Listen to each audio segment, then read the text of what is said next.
بسم اللہ الرحمن الرحیم۔ السلام علیکم، ویلکم ٹو مہم کہانی۔ اگر آپ نے ابھی تک چینل کو سبسکرائب نہیں کیا تو چینل کو سبسکرائب کر دیجئے، ناول کو لائک ضرور کر دیا کیجئے۔ چلتے ہیں ناول کی طرف۔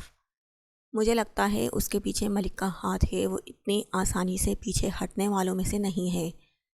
انصر اس کے ساتھ ساتھ چلتا گھر کے اندر داخل ہوا۔ دارم سائیں اپنے ہاتھ پر اچھی خاصی چوٹ لے کر وہ گھر واپس آیا تھا۔ گاؤں کی چھوٹی موٹی پریشانی حل کرنے کے لیے وہ رسم کے بعد انصر کے ساتھ گاؤں کی طرف نکل گیا تھا، اور پھر اس کے ایک بہت ہی جگری دوست کا جنازہ بھی تھا۔ اس کے لیے وہ خاص ہوا کرتا تھا۔ وہ آج بھی صبح ایکسیڈنٹ میں مارا گیا تھا۔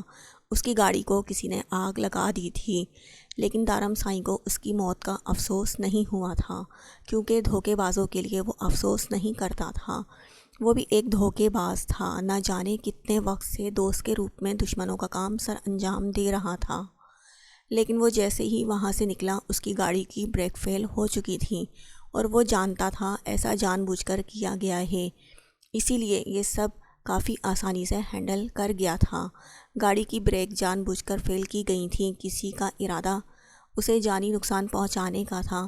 انصر کو ملک پر شک تھا، جبکہ ملک کی حالت کو دیکھنے کے بعد اسے ایسا نہیں لگ رہا تھا۔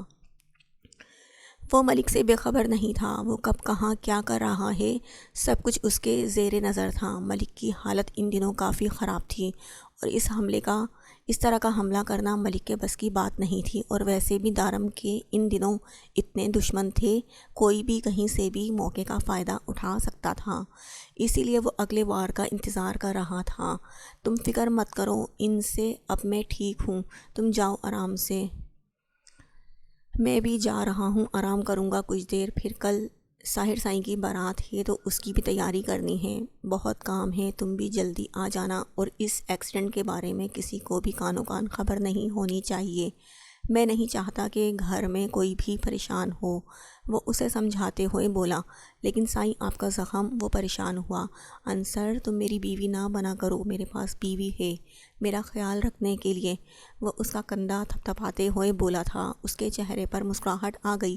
بے شک سائیں، اللہ پاک آپ دونوں کو خوش رکھے، میں صبح جلد آنے کی کوشش کروں گا، آپ اپنا خیال رکھیے گا، اور اگر میری ضرورت محسوس ہو تو فون کر دیجیے گا۔ وہ اسے کہتا حویلی سے باہر کی جانب نکل گیا، جبکہ اپنے کمرے کی طرف جاتا دارم سائیں خود بھی اس سوچ میں گم تھا، آخر کون تھا جس نے اس پر حملہ کروایا؟ وہ جو کوئی بھی تھا، اس کا مقصد اسے جانی نقصان پہنچانا ہرگز نہیں تھا، وہ شاید صرف اسے ڈرانا چاہتا تھا۔ زاوش بالکل خاموش سی اس کے ساتھ آتی، نروس سی چھت پر رکھی کرسی پر بیٹھ گئی، سمجھ نہیں آ رہا تھا کہ وہ ساحر سے کیا بات کرے، جبکہ ساحر بھی خاموشی سے اس کے ساتھ بیٹھا، اس کے ہاتھوں کو اپنے ہاتھوں میں لیے اس کے ہاتھوں کے نقش و نگار دیکھ رہا تھا۔ اس نے جان بوجھ کر ساحر کا نام اتنے چھوٹے الفاظ میں لکھوایا تھا کہ وہ آسانی سے نہ ڈھونڈ سکے، بلکہ ڈھونڈتے ہوئے بہت سارا وقت لگے، لیکن اب اپنے ہاتھوں کو اس کے ہاتھوں میں قید دیکھ کر وہ بے حد نروس تھی۔ اس نے سوچا تھا اسے مزہ آئے گا جب ساحر سائیں اپنا نام اس کے ہاتھ میں تلاش کرے گا، لیکن اسے شرم آ رہی تھی، وہ نگاہیں تک نہیں اٹھا پا رہی تھی، جبکہ ساحر سائیں پوری طرح اس کے ہاتھوں کے ڈیزائن میں مگن تھا۔ اور پھر وہ اپنی تلاش میں کامیاب ہو ہی گیا۔ اپنا نام اس کی ہتھیلی کے بیچوں بیچ دیکھ کر اس کے لبوں پر مسکراہٹ بکھر گئی تھی۔ اس نے آہستہ سے جھک کر اس کی ہاتھ کی ہتھیلی پر اپنے لب رکھ دیے، جبکہ اس کی حرکت پر زاوش کے ہاتھوں میں لرزش پیدا ہوئی تھی۔ یہ رہا میرا نام، سچ میں یہ کافی مشکل کام ہے، مجھے لگا تھا آسان ہوگا، زرنیش نے تو مجھے ڈرا ہی دیا تھا، اگر نام نہیں ڈھونڈ پایا تو پتہ نہیں کیا ہو جائے گا، وہ مسکراتے ہوئے اسے بتا رہا تھا، یعنی کہ اس کی اتنی محنت سے نام ڈھونڈنے کے پیچھے زرنیش کا ہاتھ تھا۔ زرنیش ادی نے آپ کو یہ بتایا؟ وہ حیرت سے اسے دیکھتے ہوئے پوچھنے لگی۔ ہاں، اسی نے بتایا تھا کہ تم نے میرا نام اپنے ہاتھ کی ہتھیلی پر لکھا ہے، جسے ڈھونڈنے میں مجھے ویڈنگ نائٹ میں اچھا خاصا وقت لگے گا، اور میں اس بیکار کام میں اپنی خوبصورت رات کو برباد نہیں کر سکتا۔ اتنا بھی وقت نہیں لگتا، اس نے جتلا کر کہا تھا۔ واقعی اسے زیادہ ٹائم نہیں لگا تھا اپنا نام ڈھونڈنے میں۔ ہاں، زیادہ وقت نہیں لگتا، لیکن میں اپنی ویڈنگ نائٹ کا ایک سیکنڈ بھی کسی فضول کام میں نہیں لگنے دوں گا۔ میں یہ سارے فضول کام پہلے ہی نپٹانا چاہتا ہوں، کل کی رات میں صرف اپنا نشہ پورا کروں گا۔ وہ بالکل سیریس انداز میں بول رہا تھا، جبکہ اس کی یہ زمینی بات کا مطلب سمجھ کر زاوش کے سچ مچ رونگٹے کھڑے ہو گئے تھے۔ میرا خیال ہے بہت وقت ہو گیا ہے، اب مجھے جانا چاہیے۔ وہ اس کے ہاتھ سے اپنا ہاتھ نکالتے اٹھ کھڑی ہو گئی تو طاہر سائیں بھی اٹھ کر کھڑا ہو گیا۔ ہاں صحیح بات ہے، سو جاؤ، آرام کرو۔ وہ سیڑھیوں کی طرف جانے لگا تو زاوش بھی جلدی سے اس کے پیچھے ہوئی۔ اس نے کمرے میں قدم رکھا تو در بیک گراؤنڈ سے ٹیک لگائے نیند میں تھی۔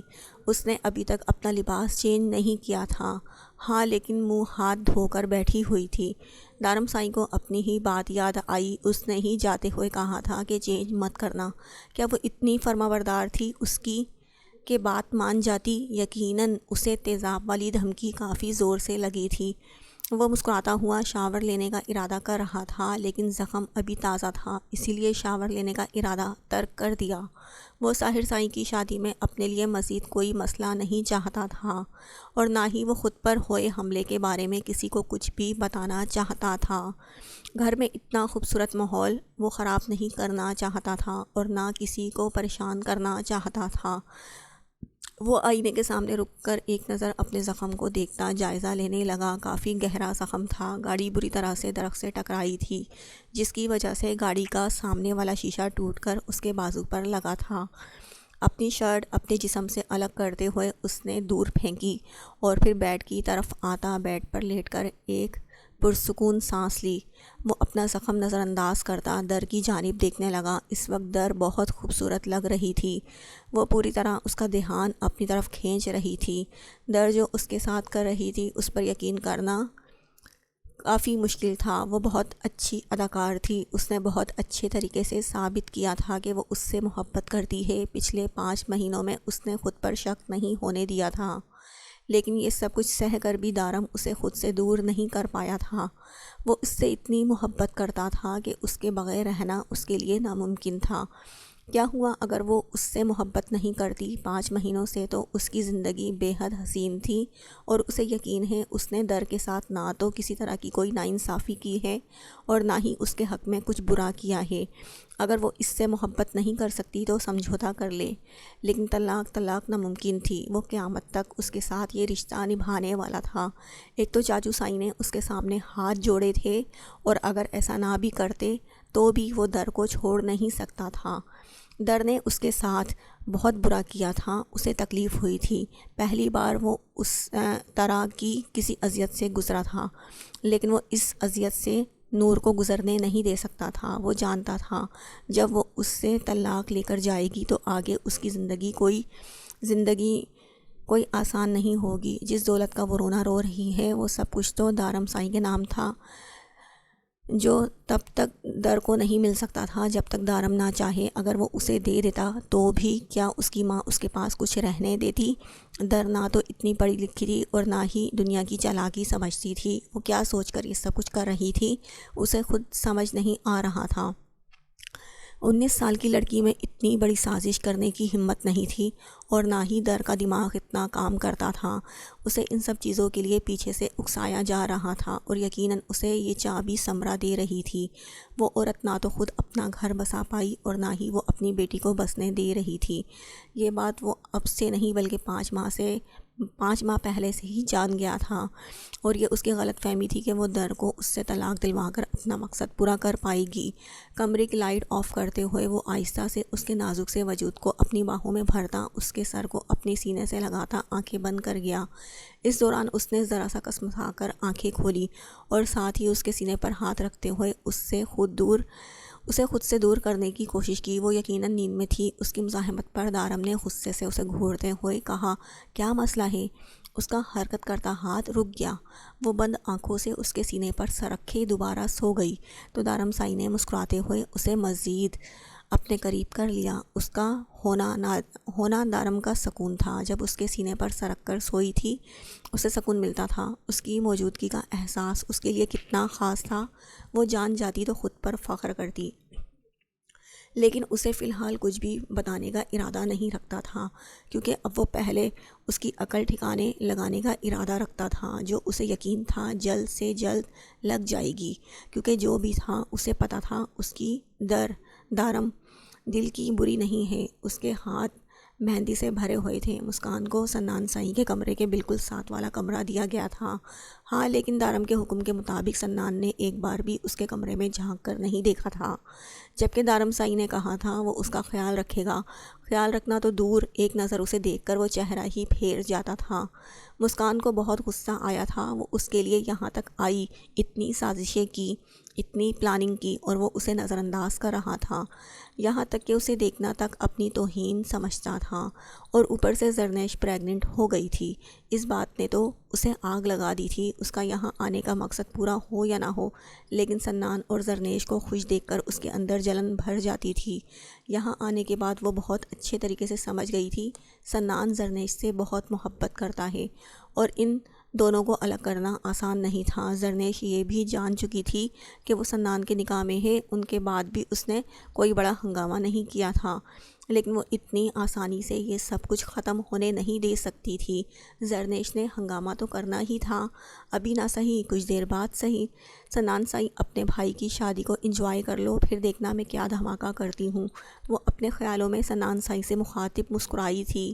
کیسے ہو پارٹنر، تم سے ایک ضروری کام ہے، دشمن گھر کے اندر تک گھس آیا ہے، جتنا جلدی ہو سکے تم یہاں پہنچ جاؤ، اس سے پہلے کہ وہ کوئی سازش کر دے، ہمیں سب کچھ پہلے ہی ہینڈل کرنا ہوگا۔ وہ فون کان سے لگائے دائیں سے بائیں گھوم رہا تھا۔ آپ فکر نہ کریں ادا سائیں، یہاں میری تھوڑی مجبوری ہے، لیکن میں پھر بھی پہنچنے کی کوشش کرتا ہوں۔ دوسری طرف سے یہ یقین دلانے والی آواز تھی، تو وہ الوداعی کلمات کہتا فون رکھ چکا تھا۔ اس کی ہر چیز پر نظر تھی، وہ بہت زیرک نگاہ رکھتا تھا، اس کے گھر میں کیا ہو رہا تھا اور کیا ہونے والا تھا سب اسے سمجھ میں آ چکا تھا۔ اس کی آنکھ کھلی تو دارم اس کے بے حد قریب اسے اپنی باہوں میں قید کیے سو رہا تھا۔ اس کا انداز ایسا تھا جیسے کوئی در کو اس سے چھین کر لے جائے گا۔ اس نے دارم کا ہاتھ خود پر سے ہٹانے کی کوشش کی تو نظر بے اختیار اس کے بازو پر گئی، جہاں سفید رنگ کی پٹی بندھی ہوئی تھی، خون کا نشان باہر تک آ رہا تھا۔ یا اللہ، یہ کیا ہوا؟ بے اختیار اس کے منہ سے نکلا۔ اس کی بے اختیاری پر دارم سائی نے نیند میں جیسے آنکھ کھول کر اسے دیکھا، اور پھر دلکشی سے مسکراتا آنکھیں بند کر گیا۔ نہ تو وہ اس کی مسکراہٹ دیکھ پائی تھی اور نہ ہی یہ اندازہ کر پائی تھی کہ وہ سو رہا ہے یا جاگ رہا ہے۔ اس کا سارا دھیان اس کے زخم پر آ گیا تھا، اس کا بازو جو ایک در کی گردن کے نیچے تھا، جبکہ دوسرا زخمی ہاتھ اس کے کندھے پر اس کو بری طرح سے اپنی جانب متوجہ کر گیا تھا۔ اسے اندازہ لگانا مشکل تھا، لیکن زخم کافی گہرا تھا، جسے دیکھ کر وہ بے چین ہو گئی تھی۔ اس نے سوچا کہ وہ دارم سے اس زخم کے بارے میں پوچھے، لیکن پھر اس پاگل آدمی کا کیا بھروسہ، کہیں وہ اس کی وجہ پوچھنے کو اپنی فکر قرار دے کر پھر سے محبت کا رونا رونے لگے، جبکہ در کی کنڈیشن ویسی ہی تھی جیسے کسی زخمی آدمی کو دیکھ کر ایک عام انسان کی ہوتی ہے۔ اپنے سامنے خون میں یا زخم دیکھ کر کوئی بھی انسان اس کی وجہ جاننا چاہے گا، لیکن دارم سائی کی سوچ کیا تھی وہ نہیں جانتی تھی۔ وہ فی الحال نہ تو اس سے بحث کرنا چاہتی تھی اور نہ ہی فضول میں اس کے منہ لگنا چاہتی تھی۔ رات اتنی بڑی دھمکی دے کر وہ اس کے منہ پر تیزاب پھینک سکتا ہے، وہ چینج نہ کرنے کا حکم سنا کر گیا تھا، اور وہ جو رات 2 بجے تک اس کا انتظار کرتی رہی، آخر تھک ہار کر اسی لباس میں سو گئی۔ اور یہ آدمی واپس آنے کے بعد اسے جگانے کے بجائے خود بھی سو گیا۔ اس سے اتنا نہ ہو سکا صرف اٹھ کر اسے کہہ دیتا کہ اس بے آرام لباس کو بدل لو۔ ساری رات اسے اپنے ہی کپڑے چبھتے رہے، جس کی وجہ سے وہ ٹھیک سے سو بھی نہ سکی، اور اس وقت اس کی حالت مزید خراب ہو رہی تھی۔ ایک تو اسے اتنے بھاری کام والے کپڑے پسند نہیں تھے، اور اوپر سے دارم سائی نے اسے نہ جگا کر رات اس کی نیند کا مزید بیڑا غرق کیا تھا۔ دارم سائی، ہاتھ ہٹائیں اپنا، مجھے اٹھنا ہے، وہ اس کا بازو ہلاتے ہوئے بولی۔ اس نے احتیاط کی تھی کہ اس کے ہاتھ کو تکلیف نہ ہو، پہلے ہی اس کے بازو پر اچھا خاصا بڑا زخم تھا، لیکن وہ ٹس سے مس نہ ہوا، اور ایک بار پھر سے اسے دیکھ کے آہستہ سے اس کا بازو ہلانے لگی۔ دارم سائی، ہاتھ ہٹائیں اپنے میرے اوپر سے، تاکہ میں یہاں سے اٹھ سکوں، مجھے باہر جانا ہے، یہ کپڑے چینج کرنے ہیں، آپ کی وجہ سے میں رات کپڑے چینج کیے بنا سو گئی تھی۔ وہ اسے احساس دلاتے ہوئے بولی تو دارم نے احسان کرنے والے انداز میں آنکھیں کھول کر احسان کیا، کیوں؟ میری نیند برباد کر رہی ہو تم؟ سو جاؤ آرام سے اور مجھے بھی سونے دو، اب مجھے تنگ کرنے کی ضرورت نہیں ہے۔ وہ ذرا سا اس کے مزید قریب ہوتا، اس کی گردن میں اپنا سر چھپاتا، ایک بار پھر سے آنکھیں بند کر گیا تھا۔ دارم سائیں کی یہ حرکت وہ تنگ ہوئی، پیچھے ہٹے۔ اس نے گھبراتے ہوئے کہا۔ اس رات کے بعد دارم سائیں پہلی بار اس کے اتنے قریب آیا تھا۔ اس کی بات سننے کے بعد دارم نے ناگوار نظروں سے اسے دیکھا۔ کیا کہا تم نے؟ ایک بار پھر سے کہنا، وہ بے حد غصے سے گھورتے ہوئے بولا۔ تو در کی زبان جیسے تالو سے جا چپکی۔ وہ مجھے باہر جانا ہے، وہ منمنائی تھی۔ تو دارم نے آئی برو اچکا کر پوچھا، آج بارات ہے، مجھے باہر جانا ہے؟ وہ بے حد کم آواز میں بول رہی تھی۔ دارم کا انداز اس کے پسینے چھڑوا چکا تھا۔ باہر جا کر کون سا تیر مارنا ہے تم نے؟ میرا خیال ہے بارات 1 بجے گھر سے نکلے گی، اور میرے خیال میں اس وقت صبح سویرے سب سو رہے ہوں گے، کل کی رسم کے بعد کافی زیادہ تھکے ہوئے ہیں۔ تو میرا نہیں خیال کہ گھر کے بڑوں کے علاوہ کوئی بھی اس وقت جاگ کر کوئی کام کر رہا ہوگا، تو تم بھی آرام سے پڑی رہو، جب تک میری نیند پوری نہیں ہو جاتی تب تک تم یہاں سے اٹھ نہیں سکتی۔ وہ حکم سناتے ہوئے ایک بار پھر سے اس کی گردن میں اپنے لب رکھ چکا تھا، اور در بالکل خاموشی سے اس کے لبوں کو اپنی گردن پر محسوس کر رہی تھی۔ وہ بے اختیار اس کے بالوں میں اپنی انگلیاں چلانے لگی۔ دارم کے لبوں پر بے اختیار مسکراہٹ آ گئی تھی جب موبائل کی رنگ ٹون نے اس کے کام میں ڈسٹربنس پیدا کر دی۔ یار یہ کیا مسئلہ ہے؟ موبائل رنگ ٹون کو بار بار بجتے دیکھ کر در نے آہستہ سے اس کا کندھا ہلایا تھا، جس پر وہ جھنجھلا کر اسے گھورتے ہوئے بے حد غصے سے بولا۔ اس کو یوں غصہ ہوتے دیکھا، جب میں چلا جاؤں تب دل بھر کر اپنی ماں سے بات کرتی رہنا، لیکن جو میرا وقت ہے وہ میرا ہے اور صرف میرا ہی رہے گا۔ انہیں بھی بتا دینا اور تم بھی اپنے دماغ میں ڈال لو، تمہارے باپ سے تمہاری کون سی ڈیل ہوئی تھی؟ نہ تو اس کا پہلے مجھ سے کوئی واسطہ تھا اور نہ ہی آگے کبھی ہوگا۔ آئی میری بات سمجھ میں؟ وہ اس کے بازو پر زور ڈالتے ہوئے بولا۔ تو در کوئی جواب بھی نہ دے پائی۔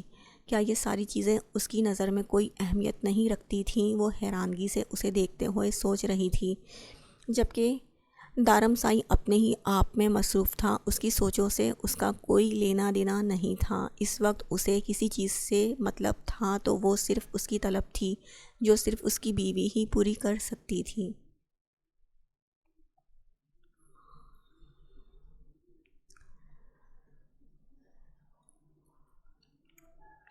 ماشاء اللہ میں کتنی پیاری لگ رہی ہوں۔ ہمنا چاچی سائیں جلدی سے مجھے نظر کا ٹیکا لگائیں، پتہ نہیں کتنی کالی نظروں والی باہر بیٹھی ہوں گی، کہیں مجھے کوئی نظر ہی نہ لگا دے۔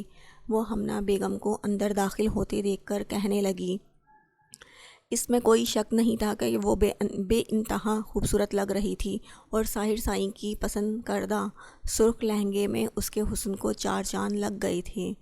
ساحر سائیں کو بس یہ پتہ تھا کہ اس کی دلہن سرخ رنگ کا لہنگا پہنے گی، اسی لیے کچھ دن پہلے جب وہ گھر کی خواتین کو شاپنگ پر اپنے ساتھ لے کر گیا تو اس نے خود ہی وہ لہنگا پسند کرتے ہوئے بڑی بیگم سے کہا تھا اسے لے لیتے ہیں۔ اس نے زیادہ کوئی بات نہیں کی تھی، بس زرین بیگم نے اس کی پسند پر ہاں میں سر ہلایا اور مسکرا کر اسی لہنگے کو خرید لیا، اور اس وقت سرخ لہنگے میں سر سے پیر تک سجی آسمان سے اتری کوئی حور لگ رہی تھی۔ ابھی تھوڑی دیر پہلے زرین بیگم اسے دیکھتے ہوئے کہہ کر گئی تھیں کہ ہمنا کو بلا کر کہو کہ اسے نظر کا ٹیکا لگائیں، باہر نہ جانے کتنی کالی نظر والی عورتیں بیٹھی ہوں گی جو ان کی بچی کو نظر لگائیں گی۔ ویسے تو ان کی بات بہت نارمل تھی، جو اکثر ہی بڑی عمر کی عورتیں کہا کرتی تھیں، لیکن اسے واقعی میں ڈر لگنے لگ گیا تھا اسے نظر نہ لگ جائے اور ساحر سائیں کے دیکھنے سے پہلے وہ دلہن کے بجائے ماسی لگنے لگ جائے، اور وہ ایسا ہرگز نہیں چاہتی تھی۔ اسی لیے ہمنا نے جیسے ہی کمرے میں قدم رکھا اس نے فوراً ہمنا سے کہا تھا کہ وہ اسے نظر کا ٹیکا لگا دے تاکہ اسے کسی کی نظر نہ لگے، اور جتنی خوبصورت وہ اس وقت لگ رہی ہے ایسی ہی وہ اس وقت بھی لگے جب ساحر سائیں اسے دیکھیں۔ ہاں اسے کوئی مطلب نہیں تھا کہ وہ کتنی پیاری لگے گی، بس اسے اپنے ساحر سائیں کے سامنے خوبصورت دکھنا تھا۔ وہ چاہتی تھی کہ وہ ساحر کے سامنے خوبصورت لگے، باقی کسی سے کوئی مطلب نہیں تھا۔ وہ تو تھا ہی پیارا، صرف کپڑے بدل لیتا تھا تو بھی شاندار لگتا تھا۔ پیاری تو وہ بھی بہت تھی، لیکن ساحر سائیں کو وہ بہت زیادہ پیاری لگنا چاہتی تھی۔ وہ تعریف کرتا تھا یا نہیں کرتا تھا اسے نہیں پتہ تھا، لیکن وہ چاہتی تھی ساحر سائیں اس کی تعریف کرے اور بہت کرے، اور تعریف کے لیے اس کا پیارا لگنا بھی ضروری تھا۔ اسی لیے وہ نہیں چاہتی تھی کہ اسے کسی کی بھی نظر لگے، اس کی خوبصورتی میں کسی بھی طرح کی کوئی کمی آئے۔ بارات گھر سے نکلنے والی تھی اور تمام مرد حضرات بارات میں شامل ہونے والے تھے، جبکہ عورتیں دلہن والوں کے ساتھ تھیں، اسی لیے وہ گھر پر ہی موجود بارات کا استقبال کرنے کی تیاریوں میں مگن ہو گئی تھی۔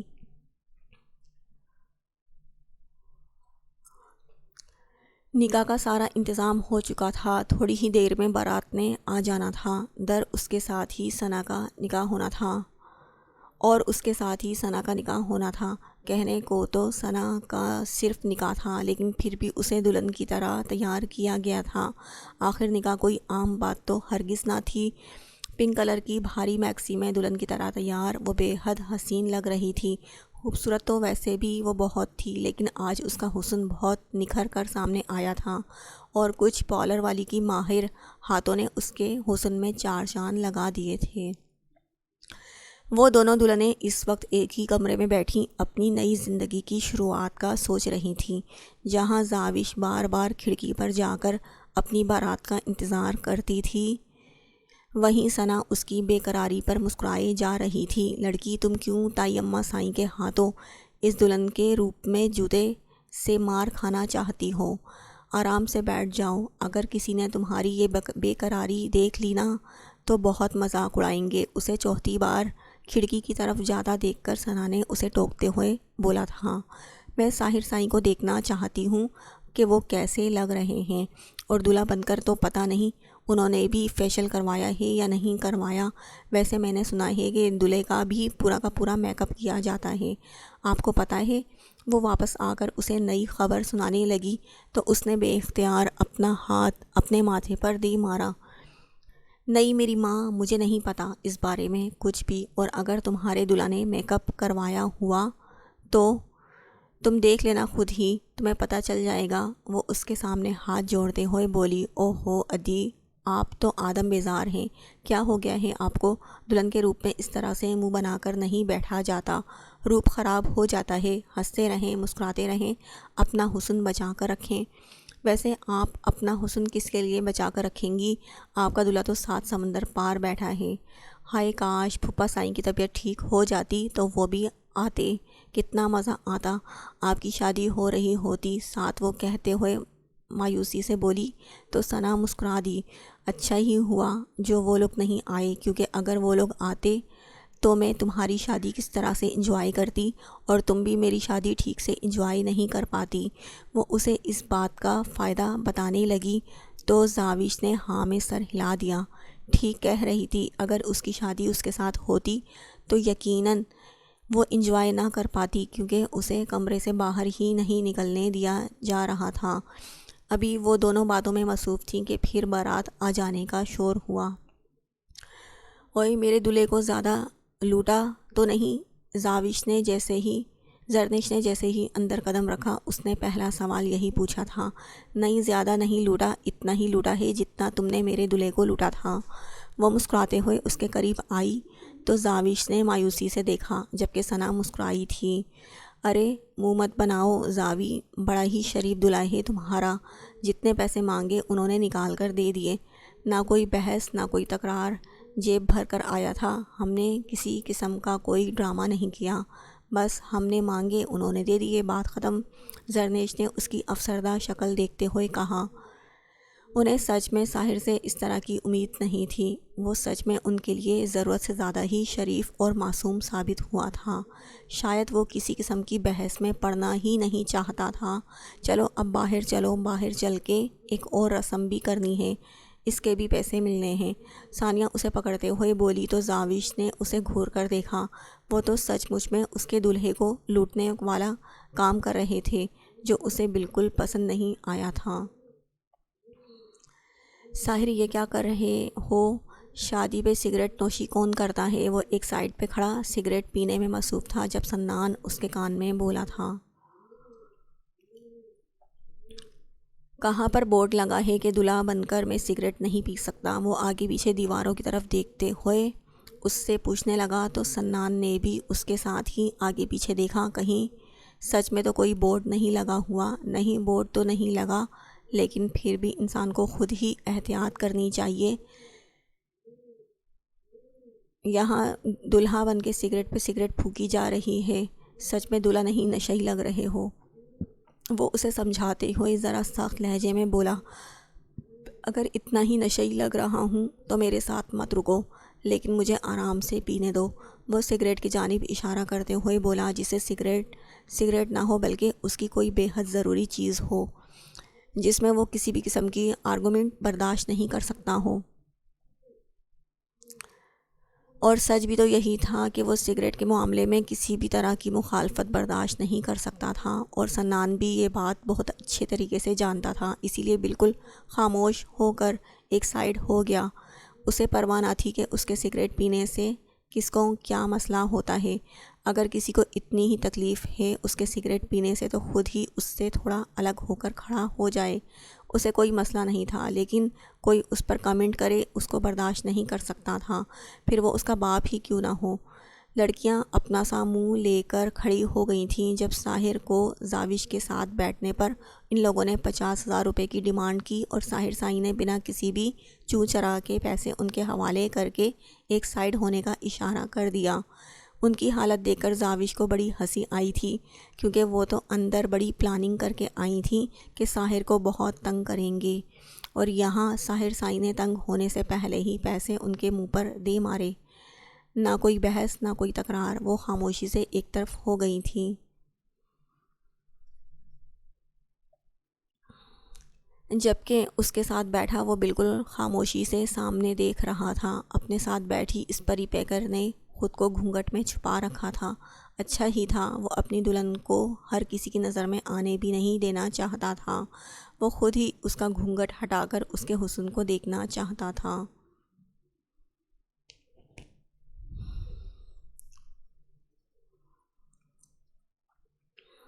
یہ تم کیا کہہ رہی ہو سائرہ؟ باہر مولوی صاحب بیٹھے ہیں، ثنا کو بٹھا دیا گیا ہے اور عارش سائیں کا کہیں کوئی پتہ نہیں ہے۔ بابا سائیں بے حد پریشان ہو گئے تھے۔ وہ مسلسل سائرہ کو فون کر رہے تھے، اور اب سائرہ نے انہیں بتایا تھا عارش پرسوں سے ہی گھر سے غائب ہے، اس کا کوئی اتا پتہ نہیں ہے۔ جاتے ہوئے اس نے بس اتنا ہی بتایا تھا کہ وہ نکاح کے وقت گھر واپس آ جائے گا، لیکن وہ اب تک نہیں آیا تھا اور نہ ہی اس کا فون لگ رہا ہے۔ باہر مہمان جمع تھے، سب کو ہی پتہ تھا آج فون پر ثنا کا نکاح ہونے جا رہا ہے۔ کچھ مجبوریوں کی وجہ سے وہ لوگ پاکستان نہیں آ سکے، لیکن کچھ ماہ کے بعد رخصتی پر آئیں گے، جس پر ان کی شادی کی رسمیں ادا کی جائیں گی۔ لیکن اب وہ بہت پریشان ہو چکے تھے، کیونکہ عارش کہاں گیا تھا کسی کو کوئی پتہ نہیں تھا۔ وہ فون بند کرتے ہوئے پریشانی سے اندر ہی بیٹھ گئے جب اچانک کسی نے دروازہ کھٹکھٹایا۔ بابا سائیں جلدی باہر آئیں، عارش سائیں آ گیا ہے۔ سنان کی مسکراتی ہوئی آواز ان کے کانوں میں پڑی تو جیسے انہوں نے بے اختیار پرسکون سانس لی۔ ساری ٹینشن لمحے میں دور ہو گئی تھی جب باہر نکلتے ہوئے انہوں نے عارش کا مسکراتا ہوا چہرہ دیکھا۔ وہ تیزی سے ان کی طرف بڑھتے ہوئے ان کے سینے سے لگا۔ نکاح کی رسم ادا ہو چکی تھی۔ آج سے ثنا اس کی ہو گئی تھی۔ اس کی بچپن کی محبت اسے مل چکی تھی، جسے دیکھتے ہی وہ نہ جانے کیسے اس پر فدا تھا، اسے اپنا دل دے بیٹھا تھا۔ لیکن وہ شاید ایسا نہیں چاہتی تھی، تبھی تو اسے اس کی محبت سمیت اسے ٹھکرا دیا گیا تھا۔ لیکن سچی محبت کرنے والوں کی جیت ہوتی ہے۔ آج وہ اس کی ہو چکی تھی۔ وہ خوش تھا، بے حد خوش۔ ثنا بھی بے حد پرسکون عارش کے ساتھ بیٹھی ہوئی تھی۔ اسے امید نہ تھی کہ اپنے نکاح والے روز وہ یہاں آ جائے گا۔ نہ جانے کیسے وہ اس کے دل کی خواہش جان گیا تھا۔ اسے کیسے پتہ چلا تھا کہ ثنا ایسا چاہتی ہے کہ ان دونوں کا نکاح آمنے سامنے بیٹھ کر کیا جائے۔ فون پر کیے جانے والے نکاح میں وہ مزہ تو نہ تھا جو آمنے سامنے بیٹھ کر ہونے والے نکاح میں تھا۔ وہ اس کے سامنے بیٹھا تھا اور کچھ ہی دیر پہلے ہی اسے اپنے نکاح میں لے چکا تھا۔ لائیو ویڈیو کال پر اس کے والدین بھی نکاح میں شامل تھے۔ نکاح کے بعد ان دونوں کو ایک ساتھ بٹھا دیا گیا، جبکہ ان دونوں کو اکیلے بات کرنے کا موقع بالکل نہیں ملا تھا۔ کچھ سال پہلے وہ اس کی محبت کے سامنے ہار کر ملک سے باہر واپس چلا گیا تھا اور کہاں پانے کے لیے آج 7 سمندر پار سے واپس آ گیا تھا۔ پرسوں رات اس کا فون آیا تو اس کے بجائے ثانیہ نے اٹھا لیا تھا۔ اس نے کہا کہ عارش ادا سائیں آپ سے بات کرنا چاہتے ہیں، جس پر اس نے بھی اترا کر کہہ دیا باتیں بھی فون پر ہوں گی، نکاح بھی فون پر ہوگا، کیا فائدہ ایسی شادی کا جس میں خواہشات ہی پوری نہ ہوں۔ نکاح تو وہ ہوتا ہے جس میں دلہا سامنے بیٹھا ہو اور دلہن کو جالی دار پردے سے دیکھتے ہوئے نکاح قبول کرے۔ اور نہ جانے کیسے یہ بات عارش کے کانوں میں پڑ گئی، یا شاید اسے ثانیہ نے ہی اس کی خواہش کے بارے میں بتایا تھا، لیکن وہ سب کچھ چھوڑ چھاڑ کر نکاح سے پہلے پاکستان آ گیا تھا اور پھر اس کا نکاح ایسے ہی ہوا تھا جیسی خواہش اس نے کی تھی۔ وہ جالی دار پردے کے سامنے بیٹھی نکاح نامے پر سائن کر چکی تھی، جبکہ وہ اسے دیکھ کر مسکراتے ہوئے نکاح نامے پر سائن کرتا اسے ہمیشہ کے لیے اپنا بنا چکا تھا۔ تھوڑی دیر کے بعد وہ اس کے قریب سے اٹھ کر مردوں کی طرف چلا گیا، کیونکہ بار بار کوئی نہ کوئی آ جاتا، بات کرنے کا موقع ویسے بھی نہیں مل رہا تھا۔ وہ کیوں اپنے جذبات کو مزید بھڑکنے دیتا، جبکہ مزید تھوڑی دیر کے بعد زاوش کی رخصتی کی رسم شروع ہو چکی تھی۔ نہیں ادا سائیں، ہم لوگ ایسے نہیں لیں گے پیسے، پہلے آپ کو ہم سے بحث کرنی ہوگی۔ یہ کیا بات ہوئی؟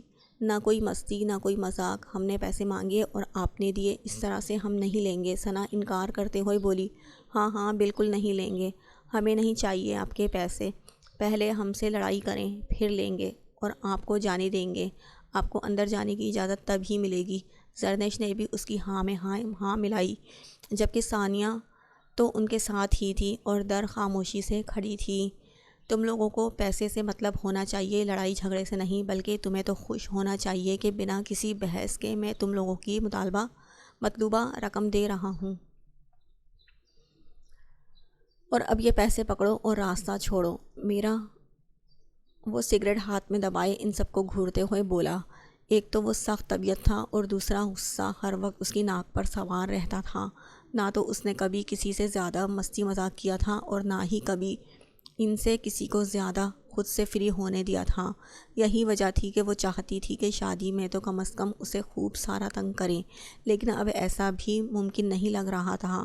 زرنیش کو تو اپنی معصوم سی بہن پر ترس آ رہا تھا، کہاں وہ ہر وقت ہنسنے والی اور کہاں یہ سنجیدہ انسان، لیکن وہ بیچاری کہاں جانتی تھی کہ یہ سنجیدہ کھڑوس ہر وقت چہرے پر غصہ سجانے والا اس کی بہن کے سامنے ایک بالکل مختلف انسان ہے۔ تم لوگوں کو پیسے چاہیے یا نہیں؟ وہ نوٹوں کی گڈی ان لوگوں کو دکھاتے ہوئے واپس جیب میں ڈالنے لگا۔ ثنا نے فوراً اس کے ہاتھ سے چھین لیے۔ اس شخص کا کوئی بھروسہ نہ تھا، وہ جو پیسے ہاتھ آنے والے تھے وہ بھی چلے جاتے اور وہ کبھی اس سے مانگنے کا سوچ بھی نہ پاتی، اسی لیے پیسے لے لینا بہتر تھا۔ چاہیے ادا سائیں، کیوں نہیں چاہیے، ہم تو مذاق کر رہے تھے، ثنا نے کہا اور ساتھ ہی پیسے تھام لیے۔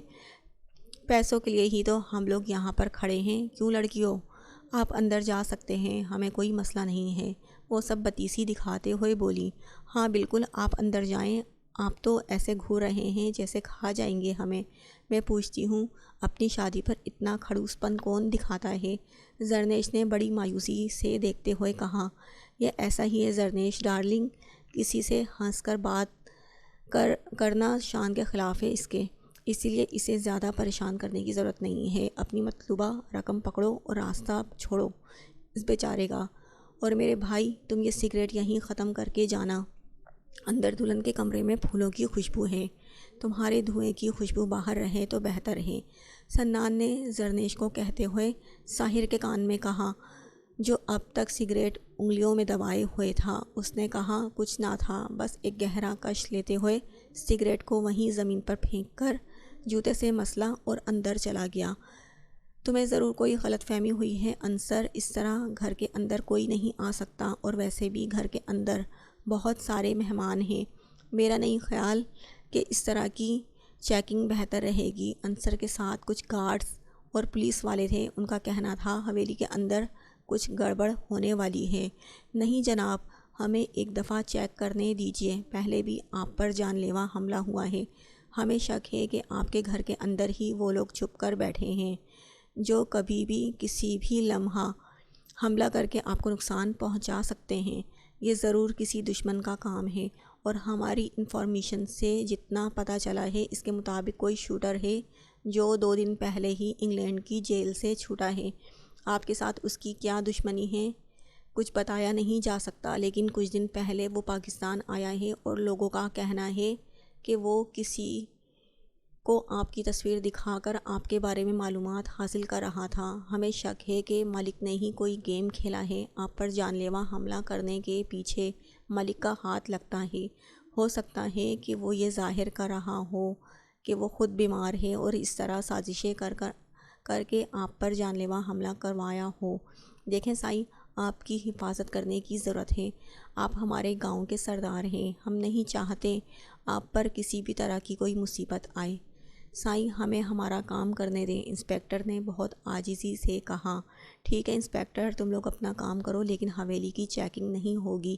اس وقت گھر مہمانوں سے بھرا پڑا ہے اور مجھے میرے خاندان کی عزت بے حد عزیز ہے۔ تم باہر اپنا کام کرو، تم لوگ سیکورٹی کے لیے کچھ آفیسرز کو حویلی میں ہی چھوڑ دو، اور باقی پریشان ہونے کی ضرورت بالکل بھی نہیں ہے۔ اندر میں اپنی حفاظت خود کر سکتا ہوں۔ اس کا کندھا تھپ تھپاتے ہوئے اندر کی جانب بڑھ گیا تھا، جبکہ پولیس آفیسر اپنے کام پر لگ چکا تھا۔ ماشاءاللہ ماشاءاللہ، بہت بہت مبارک ہو ادی۔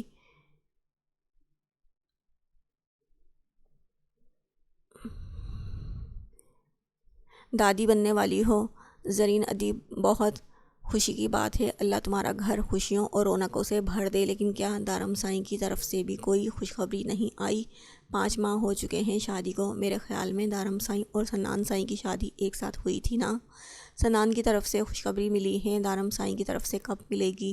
گاؤں کا سردار کے بچے کی بات جب سامنے آئے گی، پورے گاؤں میں خوشیاں اور مٹھائیاں بانٹی جائیں گی، اور دارم سائیں تو عمر میں بھی سنان سے بڑا ہے، کب تک اس کی خوشخبری آئے گی؟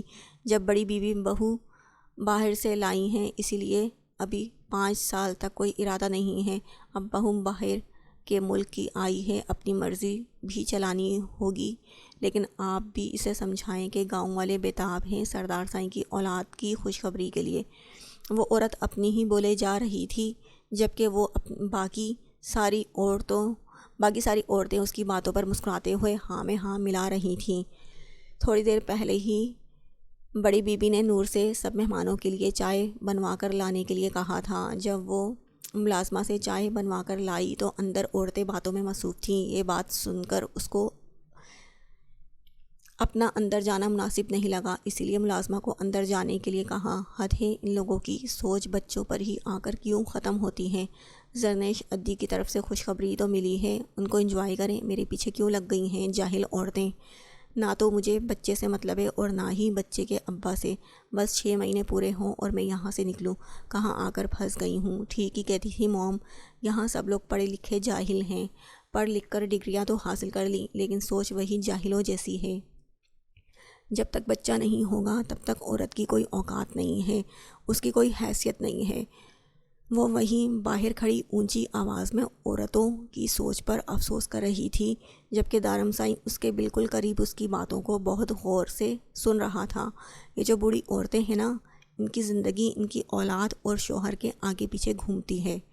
پڑھ لکھ کر موٹی موٹی ڈگریاں حاصل کر کے وہ نہ تو اپنی روایات بھولتی ہیں اور نہ ہی اپنا فرض، لیکن پھر بھی یہی وہ عورتیں ہیں جو ہم مردوں کو صحیح اور غلط کی پہچان سکھاتی ہیں، ہمیں تہذیب تربیت سکھاتی ہیں، اور یہی وہ عورتیں ہیں جو ہماری نسل کی خوشی سب سے زیادہ مناتی ہیں، کیونکہ انہی کی وجہ سے تو نسل بنی ہے۔ وہ بچوں کی باتیں کرتی ہیں کیونکہ وہ جانتی ہیں کہ بچے ہی ایک عورت کو عورت ہونے کا سکون بخشتے ہیں۔ 4 کتابیں پڑھ کر، اپر کلاس اسٹائل اپنا کر، 2-4 انگلش کے جملے بول کر اگر کوئی عورت بن جاتی تو شاید اسلام میں عورت کو اتنا بڑا درجہ کبھی نہ دیا جاتا۔ خیر، میں بھی پتھر کے آگے سر پھوڑ رہا ہوں، بور ہو رہی ہوگی تم، میری باتوں سے، چلو اپنے کمرے میں چلو، میں تمہاری بوریت دور کرتا ہوں پڑھے لکھے لوگوں کی طرح۔ وہ شرارت سے آنکھ دباتا اپنی بات ختم کرتے ہوئے اس کا ہاتھ تھام چکا تھا، جبکہ اس کے انداز پر در بہت اچھے طریقے سے سمجھ گئی تھی کہ وہ کس طرح سے اس کی بوریت دور کرنے کی بات کر رہا ہے۔ آپ یہ سب کچھ کیوں کر رہے ہیں؟ جبکہ میں آپ کو بتا چکی ہوں کہ میں آپ سے کوئی تعلق نہیں رکھنا چاہتی، ختم کرنا چاہتی ہوں یہ رشتہ۔ آپ زبردستی مجھے اپنے ساتھ نہیں رکھ سکتے، بند کریں یہ سارا ڈرامہ۔ آج صبح آپ میرے قریب آئے، میں نے آپ کو منع نہیں کیا کیونکہ یہ ڈیل 6 مہینے کی ہے، لیکن یہ جو آپ کی سوچ ہے وہ کبھی بھی پوری نہیں ہونے دوں گی میں۔ در اس کے ساتھ چلتے ہوئے سخت لہجے میں گویا ہوئی، میں نے تم سے کہا تھا کہ تم میں اور تمہارے باپ میں کون سی ڈیل ہوئی ہے، اس سے میرا کوئی واسطہ نہیں۔ تم میری بیوی ہو اور میں تمہارا شوہر، اور تم ہوتی کون ہو مجھے اپنے قریب آنے سے منع کرنے والی؟ یہ حق مجھے اس رشتے نے دیا ہے کہ جب میں چاہوں تمہارے پاس آ سکتا ہوں، تمہیں چھو سکتا ہوں۔ فضول میں میرا دماغ خراب کرنے کی ضرورت نہیں ہے۔ در میں ایک ہی بار سمجھاتا ہوں، کمرے میں چلو اور آ کر یہ پٹی چینج کرو، کافی زیادہ درد ہو رہا ہے۔ وہ اپنے کندھے کی طرف اشارہ کرتے ہوئے بولا تھا اور اسے مزید کچھ بھی نہ بولا گیا تھا۔ ثنا پیسے لے کر بڑے مزے سے اپنے کمرے کی جانب جاتے ہوئے یہ سوچ رہی تھی کہ وہ ان پیسوں کا کیا کرے گی۔ اس شادی پر تو اس نے ساحر کو خوب لوٹا تھا، اس کے حصے میں اچھی خاصی موٹی رقم آ چکی تھی جس سے وہ خوب ساری شاپنگ کرنے کا ارادہ رکھتی تھی۔ در نے پیسے لینے سے انکار کر دیا تھا کیونکہ اسے دارم سائیں کی طرف سے اچھی خاصی پاکٹ منی مل رہی تھی، جبکہ زرنیش نے بھی اپنے پیسے انہی کے حوالے کر دیے تھے کیونکہ اسے شوہر کو لوٹنا زیادہ پسند تھا، اور سارے ہی پیسے ثنا اور ثانیہ کے ہو چکے تھے۔ ثانیہ کو اتنے پیسے دینا غلط تھا کیونکہ وہ بچی تھی، اور ہمنا کو یہ بات ہرگز پسند نہیں تھی کہ در کے پیسے بھی اسی کے پاس ہوں، اور دونوں ہی کچھ دن کے بعد خوب مزے کرنے کے لیے شاپنگ پر جانے والی تھیں، جسے سوچ کر ثنا ابھی سے ہی بے حد خوش ہو رہی تھی۔ اپنے کمرے کی طرف بڑھتے ہوئے اچانک ہال کی لائٹس آف ہو گئیں۔ ارے یہ کیا، اتنی جلدی لائٹس آف کر دی؟ اس نے اپنے موبائل کی جانب دیکھا تھا۔ ارے یہ تو اچھا خاصا وقت ہو گیا، کل ولیمہ ہے اور میں ابھی تک جاگ رہی ہوں، مجھے سو جانا چاہیے، فضول میں صبح آنکھوں کے نیچے ڈارک سرکل آ جائیں گے۔ وہ اپنے کمرے کی جانب جاتے ہوئے خود ہی بڑبڑا رہی تھی جب اچانک کسی نے اس کا ہاتھ تھاما اور اسے اندر کی جانب کھینچا۔ اس سے پہلے کہ وہ چیختی کسی نے اس کے لبوں پر اپنا مضبوط ہاتھ رکھ دیا تھا۔ مجھے لڑکیاں چیختی چلاتی اچھی لگتی ہیں، لیکن جب وہ میرے گانوں پر رقص کرتے ہوئے چلاتی ہیں، لیکن جب منکوہا چلائے تو کانوں کے پردے پھاڑ دینے کی نوبت آ جاتی ہے۔ چلو کوئی بات نہیں، پردے تو ہم دوبارہ بھی لگوا سکتے ہیں، لیکن اگر کسی کو کانوں کان خبر ہو جائے کہ کچھ گھنٹے کا معصوم شوہر اپنی ظالم حسین منکوہا سے ملنے کے لیے آدھی رات ہونے کا انتظار کر رہا ہے تو بے عزتی بھی ہو سکتی ہے، اسی لیے میں تمہیں چیخنے چلانے کی اجازت ہرگز نہیں دوں گا لڑکی۔ اس کے لبوں پر اپنا ہاتھ رکھے ہوئے وہ اپنی دھن میں بولے جا رہا تھا، جبکہ عارش کی آواز اپنے بے حد قریب سنتے ہوئے پہلے تو وہ گھبرا گئی۔ اگر کسی نے اسے یہاں آدھی رات کو اس کے پاس دیکھ لیا تو کوئی کیا سوچے گا، اور اوپر سے یہ بے شرم اس کے کمرے میں آ دھمکا تھا۔ وہ تو شکر ہے کہ ثانیہ آج ہمنا چچی سائیں کے ساتھ ان کے کمرے میں سونے والی تھی، کیونکہ سرمد شاہ رات تک جاگ کر اپنے دوستوں کے ساتھ بیٹھنے کا ارادہ رکھتے تھے۔ ان کے بہت قریبی دوست شادی میں شرکت کے لیے آئے تھے۔ بے شرم آدمی، تم یہاں میرے کمرے میں کیا کر رہے ہو؟ اس نے جیسے ہی اپنا ہاتھ اس کے لبوں سے ہٹایا وہ بول اٹھی، کیا تم نے مجھے بے شرم کہا؟ اپنے شوہر کو لڑکی، بد زبان کہیں کی! سب سے پہلے تو تہذیب اور تربیت سیکھو۔ کیا تمہیں کسی نے یہ نہیں سکھایا کہ شوہر کو تم نہیں آپ کہہ کر پکارا جاتا ہے؟ بلکہ ہماری خاندانی روایات کے مطابق تو سائیں بھی بولتے ہیں۔ تم مجھے سائیں بولو تو صحیح، ان لبوں سے جانا میں ان لبوں کو ہی نہ چوم لوں۔ وہ بے حد بے باکی سے بولا تھا، ایسی حرکت کرنے کے بارے میں سوچنا بھی نہیں عارش، میں تمہارا منہ توڑ دوں گی۔ اس کی بے باکی پر تلملا کر بولی، اگر تم صرف منہ توڑنے پر مجھے یہ جسارت کرنے کی اجازت دیتی ہو تو میرا منہ حاضر ہے۔ وہ مزید بے باکی سے اس کا چہرہ اپنے ہاتھوں میں تھامتے ہوئے بولا تو ثنا کو مزید گھبراہٹ ہونے لگی۔ اسے کبھی نہیں لگا تھا وہ ایسا ہوگا۔ شوہر بن کر تو یہ بالکل ہی فری ہو گیا تھا، لیکن ثنا ایسا نہیں ہونے دے سکتی تھی۔ عارش چھوڑو مجھے ورنہ تمہارے لیے اچھا نہیں ہوگا، وہ اسے پیچھے کرتے ہوئے بولی، لیکن وہ سن ہی کہاں رہا تھا۔ اس کے ہاتھوں کو اپنے ہاتھوں میں قید کرتے ہوئے اس کی کمر کے پیچھے لاک کرتا ایک جھٹکے سے اسے اپنے قریب کرتے ہوئے اس کے لبوں پر اپنے لب رکھ چکا تھا۔ آج کے بعد جب مجھے تم کہہ کر پکارو گی تو یاد رکھنا میں کسی بھی چیز کا لحاظ نہیں کروں گا، بلکہ اسی طرح سزا دیا کروں گا۔ وہ اپنے انگوٹھے سے اس کے بھیگے لبوں کو چھوتے ہوئے اسے ڈرا رہا تھا۔ اب شوہر بن گیا ہوں تمہارا، شوہر والا تھوڑا روب تو ہونا چاہیے نا، آخر تم عارش کا عشق سائیں ہو۔ تمہارے منہ سے سائیں سن کر یہ عاشق سچ میں سائیں نہ ہو جائے۔ اس کے لبوں کو بے باکی سے چھوتا وہ آہستہ آہستہ بول رہا تھا۔ جب اس نے اپنی گرفت ہلکی کر دی، ثنا اسے پیچھے دھکیل کر تیزی سے کمرے سے واش روم میں بند ہو گئی تھی، جبکہ وہ بھی اب باہر جانے کا ارادہ رکھتا تھا۔ ساحر نے کمرے میں قدم رکھا تو پھولوں کی خوشبو اس کے نتنوں سے ٹکرائی تھی۔ اس نے ایک نظر بیڈ پر دیکھا جہاں وہ پری پے کر نظر جھکائے خود کو پوری طرح سے گھونگھٹ میں قید کیے اس کے انتظار میں بیٹھی تھی۔ اس کے لبوں پر دل فریب مسکراہٹ بکھر گئی۔ وہ آہستہ آہستہ اس کی جانب قدم بڑھانے لگا۔ اس کا شرمانا گھبرانا دیکھ کر ساحر سائیں کے لبوں پر جاندار مسکراہٹ آ گئی تھی۔ وہ آہستہ آہستہ قدم اٹھاتا اس کے بالکل پاس آتے ہوئے کچھ فاصلے پر بیڈ پر بیٹھ گیا۔ وہ گہری نظروں سے اسے دیکھ رہا تھا۔ اس کی سبز آنکھیں پورے حق سے اس کے حسین سراپے کا جائزہ لے رہی تھیں۔ اس کے ہاتھ گھبراہٹ کی وجہ سے کانپ رہے تھے۔ ساحر سائیں کو نہ جانے کیوں اس کی گھبراہٹ بہت اچھی لگ رہی تھی۔ اگر وہ آج کی رات کے حوالے سے سوچ کر گھبرا رہی تھی تو اس کی گھبراہٹ جائز تھی۔ اب اس کا نشئی اپنا نشہ پورا کرے گا تو گھبرانا شرمانا تو اس کا حق ہے۔ ساحر سائیں نے نرمی سے اس کا ہاتھ اپنے ہاتھ میں تھامتے ہوئے مہندی سے رنگے ہاتھ میں اپنا نام دیکھا تھا۔ اس کے لبوں پر دل فریب مسکراہٹ تھی۔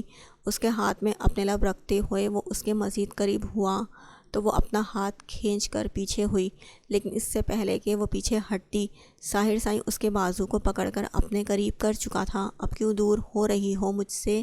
میں نے پہلے ہی کہہ دیا تھا نا کہ تم مجھ سے بھاگ سکتی ہو اور نہ ہی دور جا سکتی ہو، اور ویسے بھی آج تمہارا نشئی سائیں اپنا نشہ پورا کرنے کی تیاریوں میں ہے اور تم ہو کہ یوں دور جا رہی ہو۔ اگر تم گھبرا رہی ہو یا شرما رہی ہو تو ٹھیک ہے، چلو میں برداشت کر لیتا ہوں، لیکن اگر تمہارے دماغ میں کوئی فضول سوچ آ رہی ہے تو اسے دماغ سے نکالو اور جلدی سے میرے پاس آؤ۔ وہ بے خود ہوا جا رہا تھا۔ پہلے تعریف تو کریں میری، اس نے گھبراتے ہوئے دھڑکتے دل کے ساتھ التجا کی تھی، اور اس کی بات سن کر ساحر شاہ کا کہا بلند ہوا، اب اتنی پیاری بھی نہیں لگ رہی کہ تعریفیں کرنے بیٹھ جاؤں۔ اس کا گھونگھٹ ایک ہی جست میں پیچھے ہٹایا۔ وہ اس کی چھوٹی سی جان پر اچھا خاصا ظلم کر گیا تھا۔ کیا مطلب تھا اس بات کا؟ وہ حسین لگ رہی تھی، یہ بات ہر بندے نے بتائی تھی، اور یہاں یہ اس کا شوہر کیا کہہ رہا تھا کہ وہ اتنی بھی پیاری نہیں لگ رہی کہ وہ اس کی تعریف کرنے اسے دکھ ہوا تھا، اور اتنا دکھ ہوا کہ ہونٹ رونے کے لیے باہر آ گئے تھے، بالکل کسی معصوم سے بچے کی طرح۔ اچھا ٹھیک ہے، منہ نہ بناؤ، کرتا ہوں تعریف، وہ احسان کرنے والے انداز میں بولا۔ کوئی ضرورت نہیں ہے احسان کرنے کی، نہیں چاہیے مجھے آپ کی تعریف۔ وہ غصے سے اس کے قریب سے اٹھنے ہی لگی تھی، اچانک ساحر سائیں نے اس کا ہاتھ تھام کر اپنی طرف کھینچا۔ وہ اپنی تمام تر خوبصورتی اور دلکشی کے ساتھ اس کی پناہوں میں آ گئی تھی۔ کیا اتنی تعریف کافی نہیں ہے کہ یہ نشئی سگریٹ چھوڑ کر آیا ہے؟ دروازے پر اس کے چہرے کو اپنے ہاتھوں میں لیتے ہوئے وہ اس انداز میں بولا کہ زاویہ سے نگاہیں اٹھانا دوبر ہو گیا۔ کوئی احسان نہیں کیا آپ نے، جو نشہ باہر چھوڑ کر آئے ہیں، کیونکہ یہاں پر بھی نشہ۔ وہ بولتے بولتے اچانک ہی زبان دانتوں تلے دبا گئی تھی۔ وہ جانتی بھی نہیں تھی کہ وہ کون سی بات کہہ گئی تھی، اور وہ اس کی بات کو کس انداز میں لینے والا تھا۔ اس کی آدھی ادھوری بات پر کمرے میں ایک بار پھر سے ساحر شاہ کا کہا بے اختیار گونجا۔ میں تو تمہیں بیوقوف سمجھتا تھا، لیکن آج مجھے اندازہ ہو گیا ہے کہ تم بہت سمجھدار ہو، سب سمجھتی ہو۔ میں تو تمہیں نادان سمجھ رہا تھا، لیکن شکر ہے تمہیں زیادہ سمجھانے کی ضرورت نہیں پڑے گی۔ وہ اس کے لبوں کو اپنی قید میں لیتا مکمل بے خودی سے اسے چھونے لگا تھا۔ اس نے بے اختیار اس کے کندھوں پر ہاتھ رکھتے اسے خود سے دور کرنے کی کوشش کی تھی۔ آپ میرے لیے گفٹ نہیں لائے؟ اس کی بے باک انداز اور جسارتوں کو سہتی ہوئی اس نے ایک چھوٹی سی کوشش کی تھی اس سے الگ ہونے کی۔ میں خود تمہارے لیے ایک تحفہ ہوں، قبول کرو۔ ایک بار پھر سے اس کی گردن پر جھکتے ہوئے وہ اس پر استحقاق کی مہر لگاتا۔ وہ اس کی گردن کو اپنے لبوں سے چھو رہا تھا۔ اب فرار ممکن نہیں معصوم لومڑی، میرا نشہ بھی تم ہو اور سکون بھی تم ہو۔ آج مجھ میں صرف تم ہی تم ہو، اور خواہش یہ ہے کہ تم میں بھی آج میرے علاوہ اور کچھ نہ رہے۔ وہ بھاری بجھل لہجے میں کہتا اسے خاموش کروا گیا تھا۔ اس نے اس کے گرد اپنے باہوں کا نازک حصار بنایا اس سے پہلے کہ وہ کوئی اور گستاخی کرتا۔ باہر اچانک گولیاں چلنے کی آواز آئی۔